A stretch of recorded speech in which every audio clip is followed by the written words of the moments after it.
jërë ngeen jëf mbokk yi yéen ñi nga xam ne yéen a ngi ci rajo réew mi FM 97.5 ñu leen di nuyu bu baax a baax di leen di jaajëfal mbokk yi ñu dellu am mbégte daal di dellu si ci seen émission pencum réew mi comme ni nga xam ne moom lañ ko baaxoo di ànd ak yéen samedi bu jot ngeen di si ànd ak Abdou Khadre Seck Mamadou Diallo moo nekk ci wàllu machine bi mbokki nag tey ñu invité Abdoulaye Néné Mané moom mooy coordonnateur de la jeunesse de Bokk Gis Gis nekk membre tamit comité directeur nekk membre ci secrétariat exécutif national bu Bokk Gis Gis maa ngi lay nuyu Mané.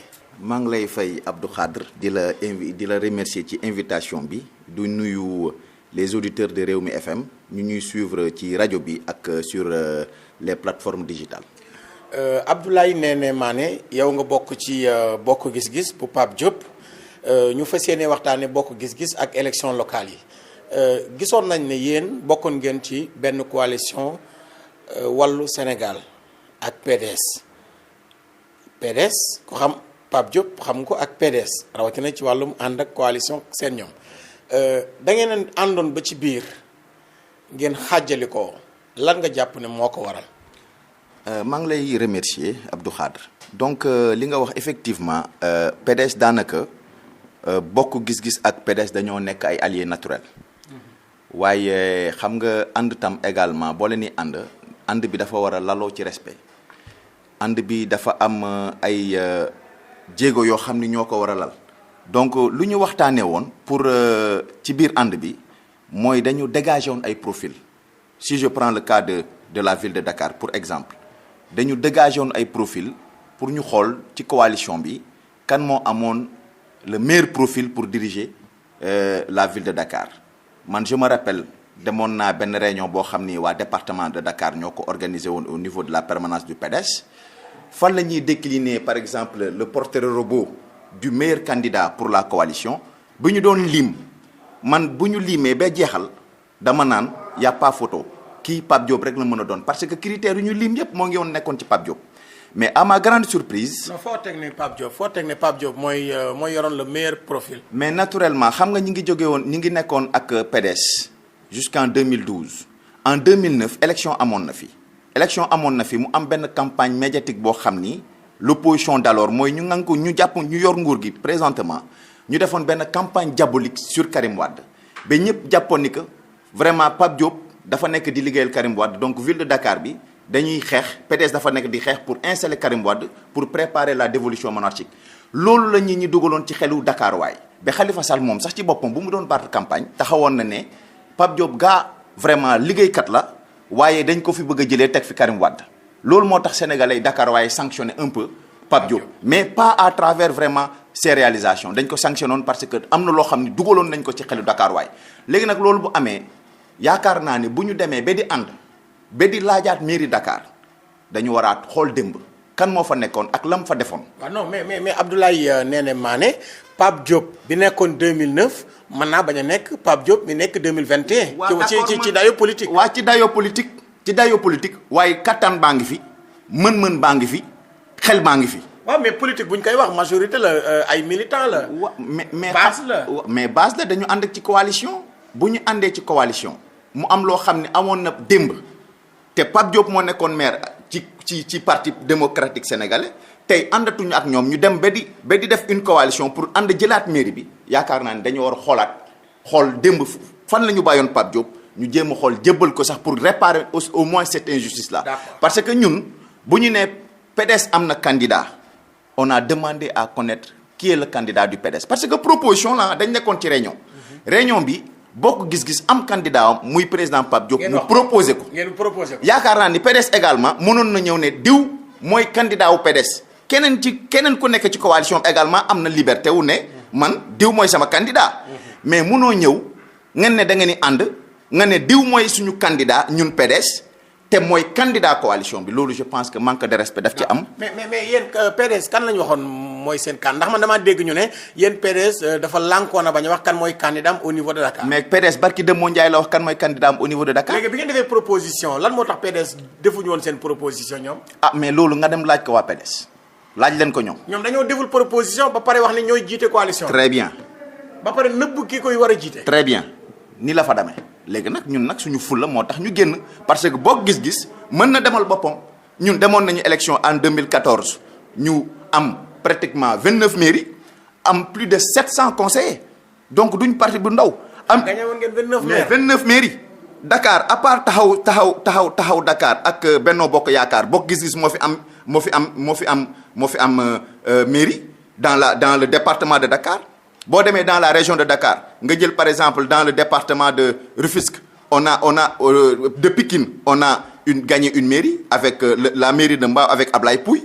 boo demee au niveau de Rufisque Est également nous avons gagné la mairie sous la bannière de Bokk Gis Gis avec Albé Ndoye donc Bokk Gis Gis avait une bonne représentation dans les collectivités territoriales te moo demaloon boppam boo xoolee en 2012 bu ñu dem élection à travers une très grande coalition avec de très grands leaders on s'était retrouvé avec 194 000 voix mais bu ñu ñëwee en 2014 ñu dem 196 000 voix d'où une augmentation de 200 000 voix xam nga loolu une augmentation de 20 000 voix xam nga loolu mooy parti bi am na fi mu nekkoon am na fu mu jëm. maanaam a ngi màgg. moo ngi màgg. d'accord léegi Abdoulaye Néné Mané yow nga bokk ci secrétariat exécutif national bu Bokk Gis Gis. léegi yéen man liir naa ci presse bi ñu ne li tax seen xaajalikook PDS ak seen génn ci wàllu Sénégal mooy da ngeen a proposé woon loo xamante ni lu jéggi dayoo la bëgg a ngar dajjoo presque grande ville yi ak communes yu baree baree bare. déet loolu amul loolu xaw ma fi nga ko déggee waaye loolu amul PDS man benn firnde rek benn exemple rek laay joxe benn ñu clôturer ko foofu. yow gis nga ñu nekk ci coalition boo xam ni ñoo ngi ànd ak PDS ànd ak Pape Diop ànd ak ñeneen parti ñu ne Dakar ñu seppi Pape Diop kan moo yelloo Dakar war nañ fa teg keneen ku dul Pape Diop ci coalition bi mais ñëpp jeunesse su PDS bi ñëpp ñoom ci seen biir xel jàppoon nañ ñu ko ni c'était Pape Diop mais bu ñu demee à notre grande surprise ñu ne PDS day am candidat. loolu nangul nañ leen ko PDS mën a am candidat mais mu proposer candidat am après ñu dégager profil yi xool qui a le meilleur profil mais dañu ne candidat wu PDS mooy candidat wu coalition bi.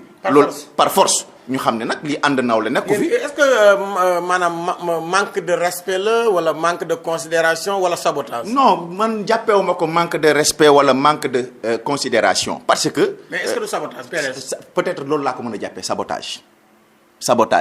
dem nañ fi ne Ablaye Wade mooy tête de liste après ñu dem ba ci biir ñu ne Doudou Wade loolu c'est du sabotage pour moi. mais yéen da ngeen di demee ci élection locale yi si bannière Bokk Gis Gis. bannière Bokk Gis Gis ñun dañu nekk parti bu am fula xam nga nee nañu parti yu bëri dañuy dem gangréné wu nekk ci gannaaw yenn parti yi pour mën a am dara ñun ànd mbooloo mooy idéal bi waaye bu munul ne ñun am nañu fula demal suñuy bopp.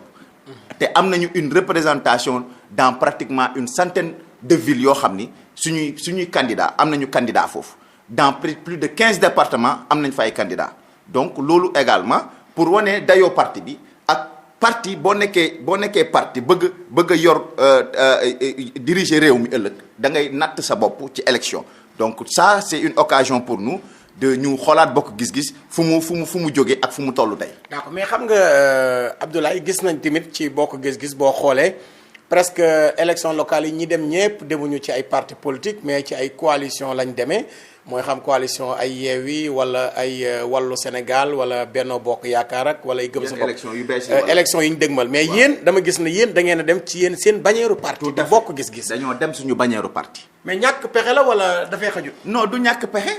wóolu sa bopp rek bëgg a natt sa bopp rek.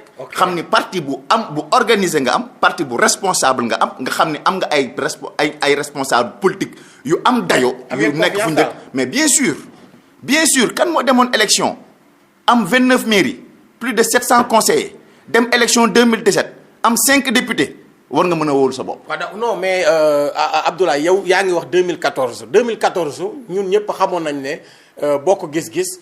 amoon na benn dayo politique bëri woon na ñoo xamante ni bokkoon nañ ci. mais taxawaay boobu Bokk Gis Gis amoon 2014 est-ce que ba léegi moom la am ndax 2014 ba léegi politique bi ngeen waroon a def wër Sénégal def ay tournée installer ay base est-ce que taxawaay liggéey boobu yoon defoon ngeen. def nañ ko man sama jëmm bopp ànd naa ak président Pape Diop ñu dem def tournée dans l'intérieur du pays nekk ci biir àll bi di fanaan ci àll bi def ay semaine loolu def nañ ko waaye ñun nag peut-être xaw ma ndax nattu la ñun suñu parti pour ñun jëf ji mooy le terrain mais bokkuñu ci parti yoo xam ni dañuy def seen promotion à travers les télévisions à travers les réseaux sociaux alors que boo demee à la base y a rien ñun nag c'est le contraire ñun doo ñu dëgg peut-être ci télé yi lu bëri doo ñu dëgg ci rajo yi lu bëri mais boo demee ci gox bu ci gën a sori ci Sénégal danan la naan bokk gis-gis am na fi représentant donc yaakaar naa ni loolu moo am solo te liggéey boobu moo gën a am solo pour que bëgg a gagner réew mi ëllëg. mais nekku leen bokk leen ci opposant yi nga xam ne dañuy noyal. lan nga tuddee noyal. mooy opposant yi nga xamante ne ñoo war a opposant yi nga xamante ni da ngay taxaw di def ay proposition di lànk yenn yi. mais opposant yoo xam ne tey presque yow du ñu la faral di dégg doo faral di ñaawlu li nga xamante ni tey moom. déet dama la laaj benn opposant ngeen. ma ne ñun benn opposition moo am peut-être nit ñi ñooy jéem a xaajale di naan am na opposition bu radical ak benn opposition boo xam ne bu moins radical loolu communication ba la pouvoir bi di def pour un peu jaxase opposition bi benn opposition moo am ak benn forme d'opposition moo am mooy ànduma ci ak ñi ma jaamarool ànduma ci nu ñuy doxalee réew mi ma indi contre proposition Pape Diop noonu lay politiquer doo ko dëgg ci saaga doo ko dëgg ci naka su dul noonu doo ko dëgg ci lu ñàkk fayda waaye lépp loo xam ni dana jëmal réew mi kanam mu nekk intérêt sénégalais yi bu ci waxul verbalement dana jël bikom mu bind benn article wala def benn communiqué wax ci. d'accord mais Abdoulaye Néné Mané bokk gis-gis est-ce que amul problème mu structuration maanaam taxawal cadre yoo xam ne ndax yéen parti politique nag dañuy wax ne jeunes yi la ak cadres yi ak jigéen ñi est-ce que réellement bokk gis-gis am na ay cadre kuréelu cadre yoo xam ne tey vraiment seen liggéey ci parti bi ñoo ngi koy def est-ce que tamit am na ay ndaw ñoo xam ne seen liggéey ci parti bi seen taxawaay ak kuréel bu ëmb jigéen ñi seen liggéey ak seen taxawaay mais lu lépp day fekk Pape Diop man leen a gunge est-ce que lii ma la wax nii lan nga si expliquer. waaw xam nga parti boo gis dana am ay haut dana am ay bas ñun am nañu parti bu organisé. li ngay wax ni structure yi ngay wax ni structure bu ci nekk am na koo xam ni dënk nañ ko donc ñoom ñoo ngi doxal seen wàll ci parti bi. mais des na wala. mais des na loolu dama ciy d'accord ak yow des na yaakaar naa ni bokk gis-gis bu ñu mutualiser woon toutes les forces nekk derrière le président Pape Diop buux ko fu ñu bëgg a jëm dinañ fa yegg. bàyyi kenn tendance bi. bàyyi tendance bi waaw. waaw d'accord mais tamit dañu gis ne Pape Diop dafa nekk tête de liste. bokk gis-gis ci ville de Dakar ci élection yi nga xam ne moom la ñu dëgmal mais seen liste waxuñ leen rejeté wuñ ko wala recalé wuñ ko. non rejeté wuñu suñu liste recalé wuñu suñu liste. et c'est là fu may profiter ci antenne bi pour féliciter l'administrateur de notre parti monsieur Salam Bass le chargé de communication monsieur Moussa Diakhaté. Pape Diop lui-même, le président Pape Diop lui-même, ils se sont mobilisés avec le coordinateur départemental du parti au niveau de Dakar, M. Barassal. Ñoo boole seen doole ànd liggéey pour que bokk gis-gis yaa ngi dégg Moussa Diakhaté bu muy dem di déposer liste yi préfet bi daf ko féliciter ndax liggéey bi nu mu rafetee nu mu jaaree yoon waaw je pense que loolu expérience ak maturité moo waral loolu. mais est-ce que du pari risqué ci Pape Diop mu jiite liste ville de Dakar est-ce que mënutoon a jiital keneen ci Dakar bañ a dem.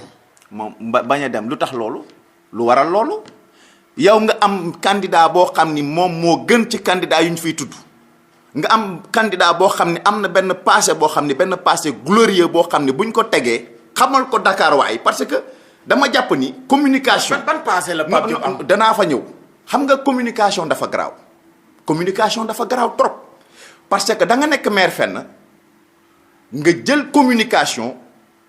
dugal ci xelu sénégalais yi que ni lii ak lii maa ko fi def communication mën na liggéey loolu parce que communication moo tax Pape Diop perdre mairie de Dakar en 2009 communication encore une fois moo tax Pape Diop ñàkk mairie de Dakar en 2009 parce que loolu communication boobu la opposition bi porté woon ne Karim Wade lañ fi bëgg a teg pour une dévolution pour préparer la dévolution monarchique Pape Diop nag bu muy nekk à la ville de Dakar li mu fa def ba léegi laa la wax bi mu fa jógee 2009 ñoo ngi tey 2021 loolu moo fa nekk ba léegi démb rek maa ngi doon suivre benn émission boo xam ni y avait quelqu'un qui fait partie du conseil municipal de Dakar mais il est dans le camp présidentiel mais loolu bu mu koy waxu ko parce que dafa bëgg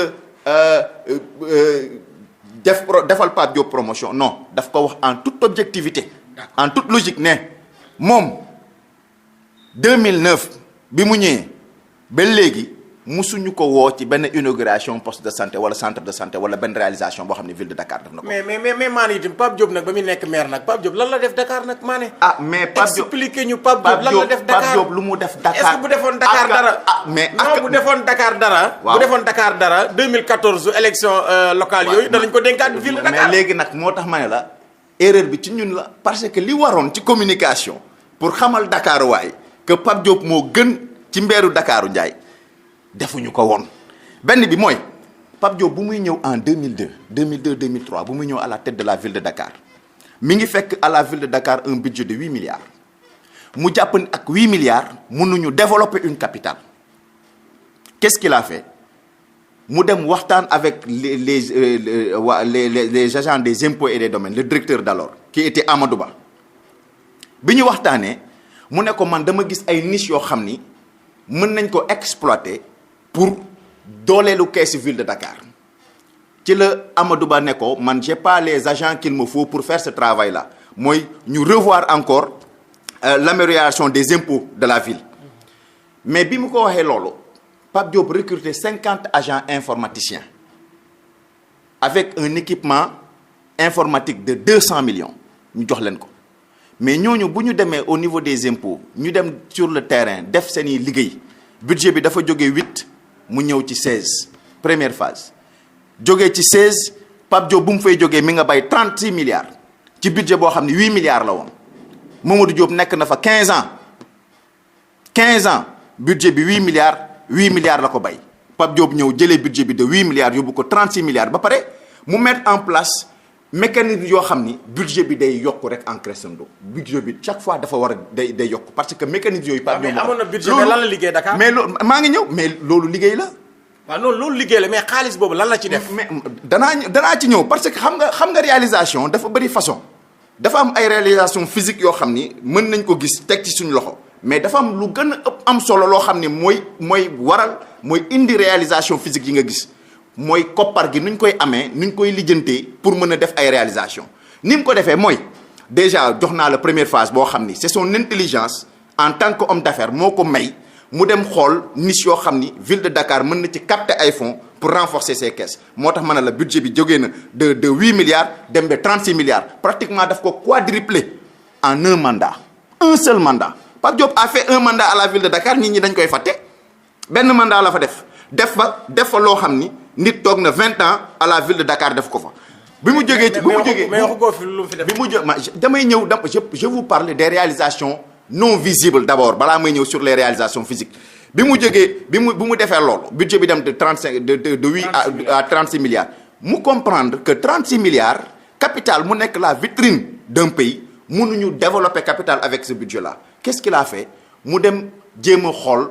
AFD pour capter des fonds dans le marché obligataire dans le marché financier international emprunt obligataire yi ngay gis ni Khalifa Sall di ko wax mais emprunt obligataire yooyu noonu boo gisee tey les villes dans l'Afrique dans la CEDEAO am possibilité lever des fonds dans le marché obligataire c'est grâce à Pape Diop parce que moom moo ñëw woo waa Banque mondiale ñu ñëw fii à Dakar pour une mission de 6 mois ñu évaluer la ville de Dakar dem ba conclure ni que ville de Dakar mën na emprunter mën na lever fonds dans le marché obligataire bi ñu ko defee ñu ne ko y a un problème il faut que ñu def une harmonisation des textes dans la CEDEAO mu dem à Paris inviter tous les maires les grands maires de la CEDEAO bu ñu ñëwee toog waxtaan bu mu defee plaidoyer bi gars yi dañ ko tàccul ba pare ñu nangul ko loolu foofu la ville yi tàmbale am fonds pour vraiment suqali seen i localité rafetal seen i localité loolu mooy deuxième phase bi te pour rappel pavé yàlla Khalifa Sall la yàlla ñuy wax ni Khalifa Sall c'est un projet de Pape Diop.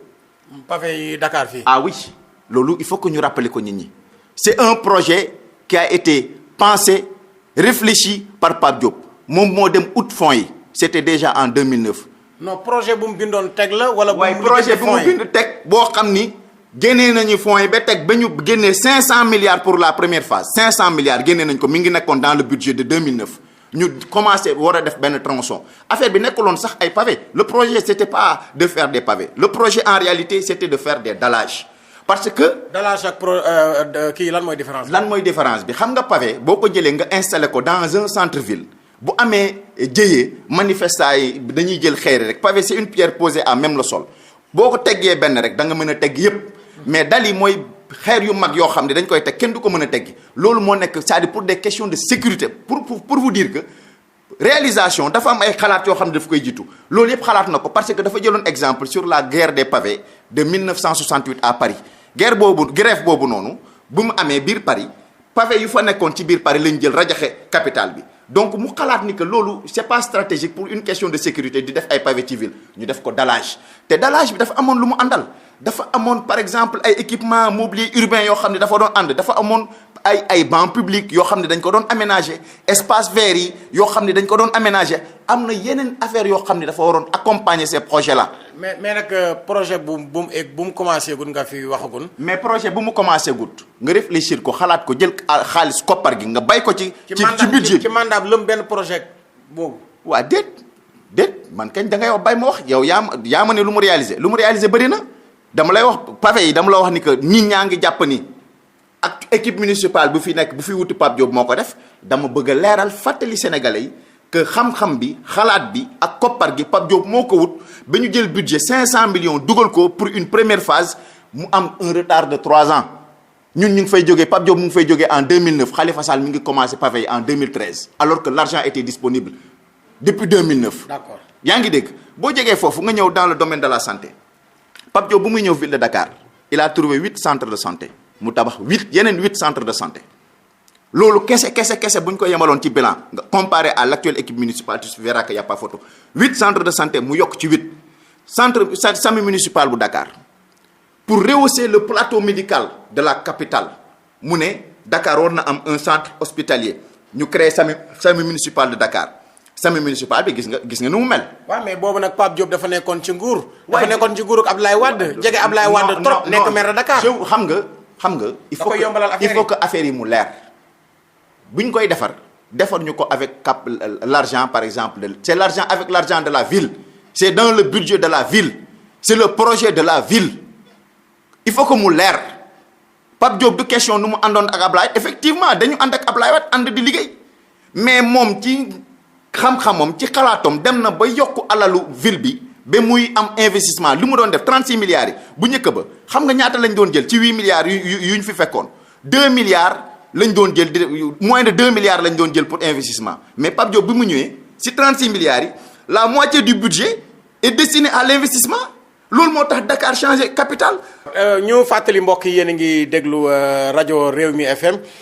seen émission pencum réew mi tey nag ñu invité Abdoulaye Néné Mané moom mu bokk ci parti bokk gis-gis bu président Pape Diop Mané yow daal xam nga li nga fi waxagoon mooy Pape Diop si li nga wax yokk na budget beneen bi wax nga fi 8 centres de santé SAMU municipal de Dakar hôpital gériatrie bu Ouakam ak centre ophtalmologique bu Ouakam hôpital bi le premier gériatre du Sénégal laa la wax. d'accord non il faut que nga bàyyi ma terminer dans le domaine de la santé parce que c'est très important. D'accord.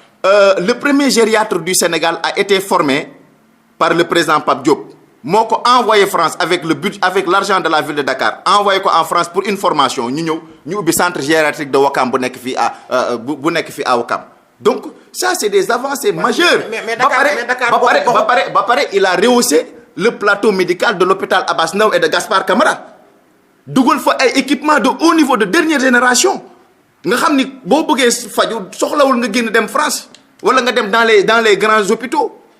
léegi wàllum culture lan la ci def Dakar. balaa may ñëw ci culture bi. dama ñëw léegi kon yow Mané daal léegi yow da nga waaw Mané léegi donc xam explique la waaw léegi Mané daal léegi dañ dem si bilan comme bi léegi yow bilan Pape Diop nga bëgg a gëmloo waa Dakar. du question bilan bi mu fi defoon 2000 non du question bilan Pape Diop laa gëmuloo waa Dakar. dama bëgg Dakar waaye xam. da nga bëgg a fàttali. dama bëgg a fàttali. ñu def un peu la comparaison képp koo xam ne nekk nga candidat wala nga nekkoon candidat bëgg a nekkaat candidat li nga fi defoon ñu génnee ko lan mooy sax xalaat. ci bu nga joxe réew nit ñi ne coalition yi fi nekk yëpp Pape Diop mooy bi gën. mais loolu il faut nga respecter yeneen candidats xam nga lu tax ma ne la mooy bu gën parce que Pape Diop dafa am loo xam ni def na ko fii ci benn mandat mu nekk benn prouesse boo xam ni Sénégal njaay ñépp a ko saluer parce que yow bayoo ma terminer. bu ko Sénégal sur les réalisations nee naa la def na Dakar 270 kilomètres de route de réseau d'éclairage 270 kilomètres Dakar bu takkee leer c'est grâce à Pape Diop yow mii bu dee Dakar fekkoon na la Dakar en 2002 xam nga ni Dakar dafa lëndëmoon course Pape Diop bu muy ñëw 270 kilomètres de réseau d'éclairage 270 kilomètres xam nga loolu liggéey bu am solo la 24 kilomètres de route boo demee dans les communes là tali yi ngay gis ci biir communes yi mais c'est le président Pape Diop toogul rek yaa fus foog ni mairie de Dakar affaire sociale la rek sociale yi ñëwaguma ci nee naa la dafa jël ci budget 36 milliards moitié bi yëpp mu dédié ko à l'investissement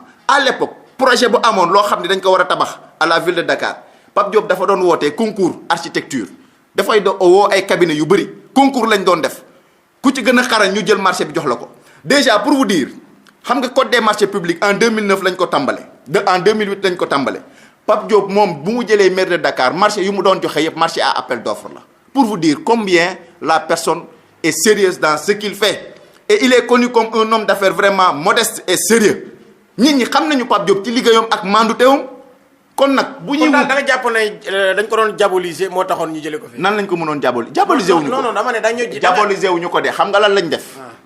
dafa am dañ nekkoon ci benn phase boo xam ni nguur gu fi nekk nii Macky Sall ak ñi mu àndal dafa am benn campagne médiatique de diabolisation boo xam ni dañ ko doon def ci waa PDS ak ci Karim Wade bu ñu demee ba affaire yi kii ba sénégalais jàpp ni que Karim Wade vraiment Ablaye Wade ñu ne non moom la fi bëgg a teg ñu ne Karim Wade c'est le ministre des terres et des ciels affaire tout ça loolu noonu yëpp nag mu duggoon ci boppu sénégalais yi ba bu ñu ñëwee dëgmal élection locale 2009 yi ñu ne Pape Diop dañ ko fi bëgg a jëlee teg fi Karim Wade parce que amuñu woon benn motif de campagne pour ne non Pape Diop liggéeyu fi dara Pape Diop dafa def loo xam ni fii ba léegi boo demee moo fi ne. d'accord mais lu jëm ci wàllum feu yi ak feu de signalisation projet boobu projet bi Khalifa Sall wala Pape Diop.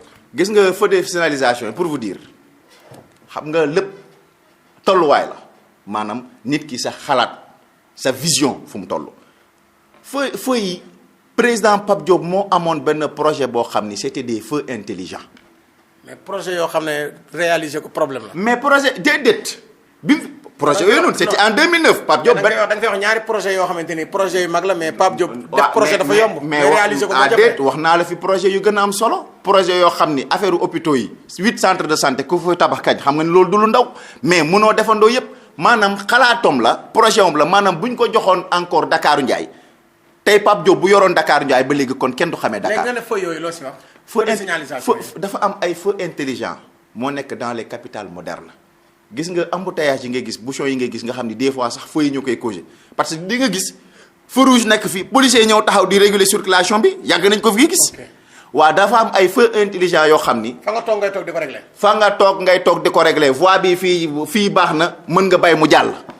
noonu loolu c'est-à-dire loolu mooy développer capital xalaat Pape Diop demoon na ba yegg ci xalaat yooyu am nañu projet parking souterrain bi pour régler un peu problème mu embouteillage bi ak nit ñi fu ñuy gaare parce que da ngay dugg Ndakaaru Njaay doo xam fooy gaare sa oto da nga wër foo gaare gars yi ñëw sabo la alors que xam-xam ak xalaat mën na la permettre ville bi yow nga am ay jéego yoo xam ni boo ko defee da ngay renforcer les caisses de l'État renforcer en même temps les caisses de la ville il avait prévu de mettre en place un parking souterrain à la place de l'Indépendance. mais Pape Diop tamit bokk na si ñi ñuy wax ne bu Dakar pëccëxoo insalubrité bi fu neex am marchand ambulant lal biir ville bi Dakar Pape Diop bokk na si ñi ko encouragé. c'est faux bu ñu waxee loolu c'est faux Pape Diop boo leen fàttalikoo en 2007 moom moo njëkk commencé déguerpissement des marchands ambulants commencé ko xeex bu métti am Ablaye Wade ne ko bayil mais terewul amoon na xalaat gis nga moo tax ma ne la xalaat rek mooy jëmale réew kanam gis nga canal 4 bi mais canal 4 bi gis nga espace bi imaginez bu ñu fermé woon espace su canal 4 tout le long du canal ñu fermer ko avec une sécurité nga xam ne nit ñi dinañu mën a occuper surface bi Pape Diop loolu faisait partie d'un projet de Pape Diop. canal 4 bi ñu tëj ko. dañ koy tëj buñ ko tëjee ci kaw dañ fay def mobilier urbain yu rafet. c'était destiné aux marchands ambulants. nga xam ni du nekk ay mbaar yu ñuy tàkk fii di ñaawal capital bi kuy ut rafetal capital damal nga téye Pape Diop. parce que Dakar bu changé visage. c'est grâce à Pape Diop. non mais projet boobu moom am na solo mooy tëj canal bi. tëj canal bi ba pare fi canal bi nekk na boo ko tëjee dina am ñu mën a. lal ci kaw mais xalaatu Pape Diop la. te loolu xalaat boo xam ne réalisé wu ko. waaw mais xalaat boo xam ne réalisé woo ko. yow nga def benn mandat la fi def da nga koy fàtte benn mandat ak li ma la limal ma ne la ci benn mandat jëlal li ma la fi wax la jot a wax léegi nii nga comparé ko ak koo xam ne toog na fi de 2009 à 2021. léegi nag 2000 élection yi nga xam ne moom la ñu dëgmal Pape Diop mooy seen candidat yéen bokk gis-gis waaye nag du nekk loo xam ne dina yomb ci moom ci ville de Dakar. dëgg la ndax Abdoulaye Diouf Sarr moom ministre la. waaw ba pare maire la. waaw nekk mouvance présidentielle. waaw Barthélémy Dias maire la. waaw ànd ak Khalifa Sall boo xam ne ancien maire de Dakar la. waaw Ousmane Sonko si nekk ci wet gi. waaw wàllu Sénégal ak président Doudou Wade. waaw loolu tamit est-ce que dina yomb si yéen vraiment. xam nga lu tax warul yomb. parce que ni ñu xamal Dakar waay li fi Pape Diop def. tout simplement ñu yor équipe municipale actuellement ñu ñëw def seen bilan. parce que Ablaye Diouf Sarr Barthélémy Diaz ñoom ñëpp dañoo bokk non pas je vous parle de l'équipe municipale de la ville de Dakar. Okay. Ils font partie de l'équipe municipale de la ville de Dakar. Ils sont comptables du bilan de la ville de Dakar. Ablaye Diouf Sarr Barthélémy Diaz ñoom ñoo bokk équipe municipale bi Ablaye Diouf Sarr boo demee au niveau en face la mairie de Yoff. ndax nga bëgg see génne Pape Diop amu fay conseil. conseil au niveau de la ville. am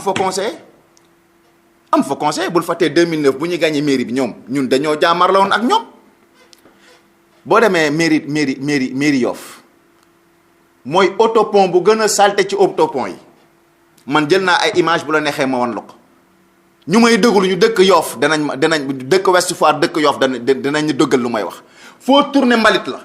mairie baa ngi en face yow sa buntu kër. mais nag mën ngaa wax lu ne Abdoulaye Diouf Sarr mais yow moom gagné ko moom nag jàpp ma ne dina yomb si yéen. waaw mais man la gagné ko waa Dakar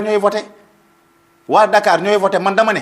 koo xam ne mënoo bale sa buntu kër waloo laaj Ndakaaru ñu jox la ko boo demee en face nee naa la foofu yëpp mbalit la. mais Pape Diop jiite na mairie Dakar ay jamono nan la ko mën a laajaatee ko bu koy laaj lan lay wax waa Dakar. mais xam nga lan lay wax waa Dakar man nekk naa fi juróom benn at lii laa leen defaral Dakar waaye xam ni lii ak lii loo xam ne yàgg nañ ko gis yaakaar ni que keneen moo ko fi def ñu xam ni Pape Diop moo ko fi def parce que lu bëri dañoo yaakaar ni que équipe bii moo ko fi def alors que Pape Diop moo ko fi def il faut que loolu tam mu leer ci bopp sénégalais yi am na loo xam ne sur le domaine de la culture yaa ma ko doon laajte léegi ni place du souvenir kan moo ko def place du souvenir africain léegi wax ma ville de Dakar ñoom benn réalisation bu toll noonu ndax def nañ ko fi place du souvenir africain Pape Diop moo ko def place Fax Pape Diop moo ko def. Khalifa Sall dañ koy bunduxatal emprunt obligataire président Macky Sall ante moo di ko bunduxatal. xam nga yooyu noonu yëpp du ma ci dugg man de toute façon li ma la wax mooy ñun am nañu candidat boo xam nañu liggéeykat la sénégalais yi xam nañu liggéeykat la Dakar waaye xam nañu liggéeykat la léegi nag xam nga lan moo ci des. am nga si confiance daal. mais confiance bu rëy xam lu tax parce que nit ñi ñooy juger nit ñi nag information la ñu amul te information boo xam ne moo waroon dem ci nit ñi presse bi ñooy toog defar seen candidat ne kii moo fi baax kii moo fi gën parce que dafa am nu mu demee mais nag ñun également dinañu jóg xamal Dakar waay que li ngeen yaakaar ak réalité bi bokkul. d'accord mais est-ce que Abdoulaye Néné Mané yow nga nekk membre ci comité directeur bu bokk gis-gis yaa jiite ndaw ñu bokk ci bokk gis-gis élection locale yi enjeu yi dafa bëri léegi yéen est-ce que natt ngeen biir ak biti su Pape Diop ñàkkee élection yi au ville de Dakar est-ce que natt ngeen lan la ko mën a yàqal tey ci carrière politique am. ñun yaakaaruñu ni Pape Diop dana ñàkk ville de Dakar xam nga lan la lépp nee naa la communication moo daaneloon Pape Diop communication moo mën a defaraat Pape Diop jëlaat ville de Dakar c'est très simple Pape Diop du bilan moo ko daaneel du leneen moo ko daaneel communication boo xam ni c'est formaté en toute pièce Pape Diop perte ville de Dakar ñun nag danañu defaraat suñu communication indi proposition Pape Diop ba pare woon Dakar waay Pape Diop lu muy def ba pare nag ñu bay Dakar waaye ñoom ñu def une comparaison. comparaison bu objective képp ku ko def da nga xam ni Pape Diop reste et demeure le meilleur maire de la ville de Dakar. mais nag xanaa nag wax dëgg yàlla jàpp naa ne nag Mané seen campagne moom du ngeen fi ñëw bëgguñu fee wax loo xam ne ba Pape Diop di nekk maire la il faut que nag fi àdduna toll xanaa ngeen am yeneen proposition yu bees. mais bañ a ngar daajoo rajo yekkeel yi naan Pape Diop moo fi def pavage yeeg feu de signalisation déet nit ku nekk.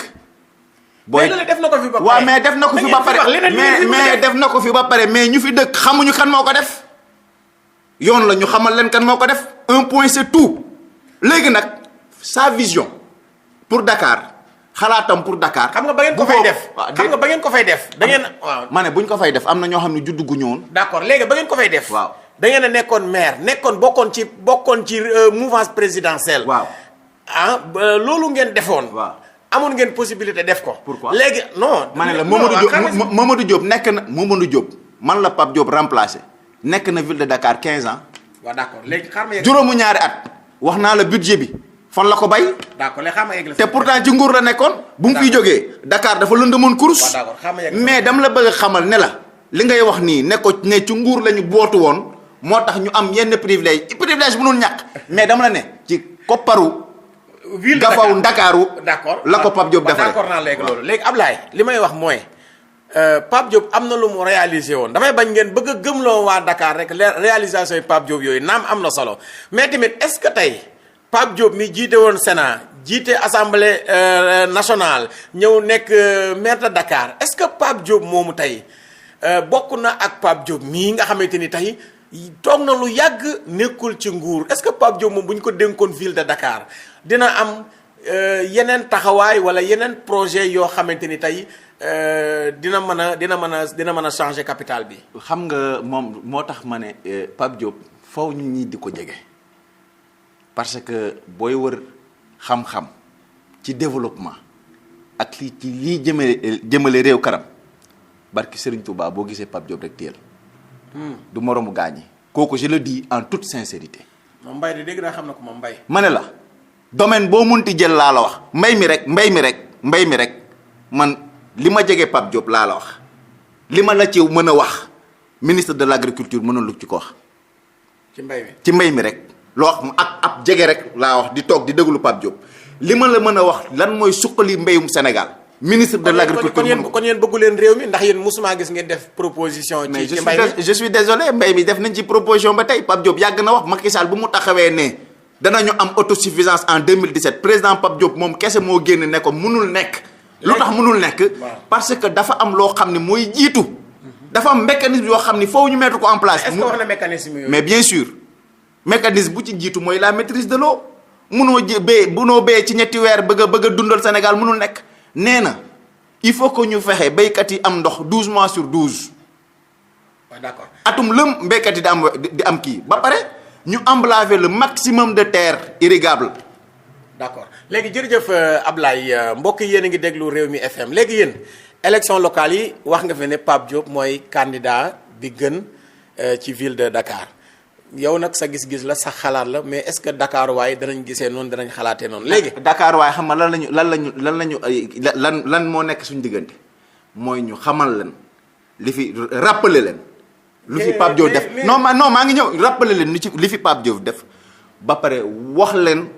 gisu Pape Diop li mu bëgg a def ci ville de Dakar. ok dama bëgg ngeen di wax li ngeen bëgg a def. mais bañ a ngooy rek. bañ a ngooy loolu man kañ Pape Diop buy ñëw dafa ñëw ak ay affaires yu bees. yoo xam ne man je lui laisserai le privilège mu waxal ko Dakar waaye. parce que surprise bu mag la léegi yéen ndax bokk gis-gis am na liste ci ville yi wala bokk gis-gis tey am na ay liste ci communes yëpp wala ci département yëpp. ci département yi on est prêt. région de Dakar. mais bien sûr bokk gis-gis est partout. département yi Pikine ak. département de Dakar bokk gis-gis est partout département de Pikine bokk gis-gis est partout Guédiawaye moo ma dese leer. Rufisque. Rufisque on est partout. commune ville de département Dakar. waaye maa ngi lay rappeler ne la département de Dakar ñun ñu amoon nañ fi ñett ba ñeenti maire région de Dakar. région. waaw d'accord pour vous dire mais à part pouvoir ban beneen parti ak PDS ana beneen parti bu am beneen mairie fii si Dakar. d'accord léegi. waaw léegi xam nga tey par exemple tey Abdoulaye yéen bokk gis-gis dafa am communes yi nekk fii ci département Dakar par exemple tey fu mel ni Médina est-ce que am ngeen fa représentant nga dem fu mel ni tey Jëppal Derklé Fann Point E nga dem fu mel ni Wakaam bokkutoon si yéen wala dafa. loolu laa la wax Wakaam ñun ñoo ko gagné woon ci bannière bokk gis-gis avec Samba Bathily Diallo. dafa transhumé. mais léegi est-ce que nag xalaat ngeen est-ce que nag Ablaye yéen commune yéen départ dafa mel ni yéen ville bi rek ngeen bëgg a gagné est-ce que commune yi tamit. xalaat ngeen a gagné non xam nga on est en train de parler de la ville de Dakar moi je viens parler du candidat de bokk gis-gis à la ville de Dakar scrutin bi léegi dafa changé ni ngay voter pour par exemple les maires au même moment pour les conseils au même moment on vote pour le maire de la ville de manière directe yaa ngi dégg de ce fait il vient se présenter pour être candidat à la ville de Dakar léegi nag ñun lu ñuy liggéey mooy Pape Diop mu jël ville de Dakar changer xar kanamu Dakar. mais yéen kon yéen daal bu ma leen déggee mooy yéen da ngeen a bëgg a defal campagne Pape Diop. am nañu suñuy candidat yoo xam ni ñoo ngi concourir. seen i commune mais du ma dugg ci détail yooyu noonu parce que communes yi 19 commune la. mais dama ne c'est-à-dire suñu candidat pour ville de Dakar ñun moo ñu gën a soxal te loolu moo ma indi fii loolu moo ma tax a jóg. te jàpp ngeen ne mën ngeen cee am ndam. dañ koy gagné incha allah. d'accord léegi dégg naa seeni liste yéen bokk gis-gis xaw ma Kaolack ak Bignona ñu ne dañ leen. rejeté effectivement. loolu démb laa yegg information bi xam naa ni dina gën a gëstu pour xam lan moo waral loolu maa ngi gis également yenn liste ci opposition yoo xam ni rejeté nañ leen mais ba léegi dégguma fenn fu ñu ne rejeté nañu liste Benno Bokk Yaakaar lu waral loolu nag ay gëstu la parce que yaakaar naa ni ni ma déggee par exemple ñoom Bougane di wax que ni.